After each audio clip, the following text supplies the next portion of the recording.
charge framing সম্পন্ন জুবিন হত্যাৰ গোচৰৰ 7 অভিযুক্তৰ আদালতে ৰেহাই নিদিলে এজনো অভিযুক্তক পৰৱৰ্তী 8 জুনৰ পৰা চলিব মূল বিচাৰ প্ৰক্ৰিয়া প্ৰাণৰ শিল্পী জুবিন গাৰ্গৰ হত্যাৰ গোচৰত জড়িত 7 অভিযুক্তক চাৰ্জ ফ্ৰেমিং বিশেষ ফাষ্ট ট্ৰেক আদালতৰ SITৰ তদন্তত সন্তুষ্ট হৈ 7 অভিযুক্তৰ এজনকো ৰেহাই নিদিলে আদালতে 7 অভিযুক্তৰ বিৰুদ্ধে 36, 37, 38 BNSS ধাৰামতে হ'ব বিচাৰ প্ৰক্ৰিয়া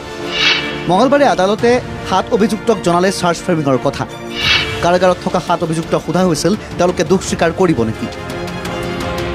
আদালতৰ সেই প্ৰশ্নৰ উত্তৰত কিন্তু কোনো এগৰাকী অভিযুক্তই দুখ স্বীকাৰ নকৰিলে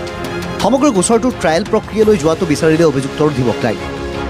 7 অভিযুক্তৰ ভিতৰত সন্দীপন গাৰ্গৰ বিৰুদ্ধে নাই ষড়যন্ত্ৰৰ অভিযোগ বাকি 6 অভিযুক্তৰ বিৰুদ্ধে ষড়যন্ত্ৰ কৰাৰ ধাৰা আৰোপ কৰা হৈছে শ্যামকানু মহন্ত সিদ্ধাৰ্থ শৰ্মা শেখৰজ্যোতি গোস্বামী অমৃতপ্ৰভা মহন্তৰ বিৰুদ্ধে হত্যাকাণ্ডৰ ধাৰাত চলিব বিচাৰ প্ৰক্ৰিয়া আসামীবিলাকৰ এগেইনষ্টে ভেৰিয়াছ ছেকশ্যনছত চাৰ্জ ফ্ৰেম কৰিলে মানে অৰ্থাৎ অহা তাৰিখৰ পৰা 8 জুনৰ পৰা তেওঁ দিন ধাৰ্য কৰিছে সাক্ষীৰ কাৰণে এতিয়া আচল কেছটো চলিব ট্ৰায়েল হয় বুলি কয় সেইখিনি ট্ৰায়েল 8 তাৰিখৰ পৰা চলিব আজিৰ পৰা আৰু কোনো ধৰণৰ আৰু মিছলেনিয়াছ হিয়াৰিং নাই এতিয়া ডাইৰেক্ট আমি সাক্ষী লৈ যাম 8 তাৰিখৰ পৰা দিন ধাৰ্য কৰা হৈছে ডেইলি চলিব আৰু সেইমতে আমাক ডাইৰেকশ্যনো দিছে যে আমি যাতে সাক্ষীখিনি একেলগে লিষ্টখন দি দিওঁ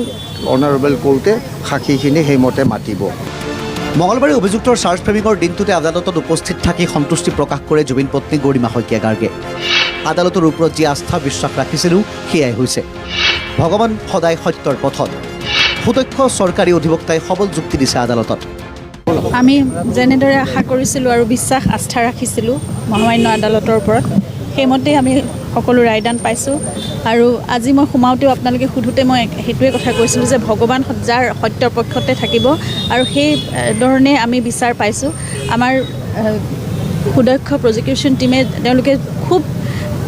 শক্তিৰে তেওঁলোকে যুঁজিছে আৰু যিখিনি তেওঁলোকে প্ৰতিষ্ঠা কৰিব লাগে সেইমতে আগবাঢ়ি গৈছে আমি বিচৰা মতে সেইকাৰণে আমি খুব আশাবাদী এতিয়া আৰু বিশ্বাস ৰাখিছোঁ আস্থা ৰাখিছোঁ ন্যায় ব্যৱস্থাৰ ওপৰত আমি ন্যায় পামেই যিখিনি দোষী আছে যিখিনি চৰম শাস্তি যেনেকৈ পাব লাগে যি বুলি অসমৰ সমগ্ৰ ৰাইজে আশা কৰিছে সেই ধৰণে আগবাঢ়িব পৰৱৰ্তী 8 জুনৰ পৰা চলিব লগা বিচাৰ প্ৰক্ৰিয়াত লাগিব সাক্ষী 394জন সাক্ষীয়ে সাক্ষ্যদান দিছিল সেই সময়ত গতিকে সাক্ষীৰ তালিকা জমা দিবলৈ চৰকাৰী অধিবক্তাক নিৰ্দেশ দিলে আদালতে